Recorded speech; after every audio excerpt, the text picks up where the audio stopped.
என்னுடைய ஃபீலிங்ஸ கட்டுப்படுத்த மாட்டேன். ஒன்னு ஒரு வார்த்தை சொல்லுங்க, நட்டுக்கிட்டு நிக்க வைக்கிறேன். எத? நான் இந்த டேபிள பத்தி சொன்னேன், நீங்க தப்பா எடுத்துக்காதீங்க. என் வாழ்க்கையில நல்லது நடக்கும் போது சிவ பூஜையில பூந்த கரடி மாதிரி வந்துட்டா. நான் கரடியாவே இருந்தாலும் ஃபிகரை கரெக்ட் பண்றதுல நான் புலிடா. யாருங்கிறத நானும் ஏய், காட்டுறேன். 2 முட்டாள என்ன பண்றீங்க? பொண்ணுக்காக போட்டி போடுறீங்களா? கொட்டிக்க சோறு வேணுமா வேணாமா? கண்டிப்பா வேணும்.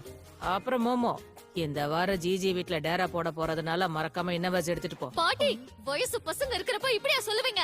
மிஸ் அயாசே, ஜிஜியோட வீட்டுக்கு நீங்க எதுக்கு போகணும்? ஓ, உன்கிட்ட சொல்லவே இல்லையா? ஜிஜி வீட்ல ஏதோ அமானுஷம் இருக்காமே, நான் அதை ஓட ஓட விரட்ட போறேன். அதேதான். விட்டா அங்கே டேரா போட்டுருவான். அப்படினா மிஸ் அயாசே, நீங்க ஜிஜி கூட அவன் வீட்ல தனியா இருக்க போறீங்களா? அதுக்கெல்லாம் வாய்ப்பே இல்ல. நான் உன்னையே என் கூட கூட்டிட்டு போலான்னு இருக்கேன். ஓ,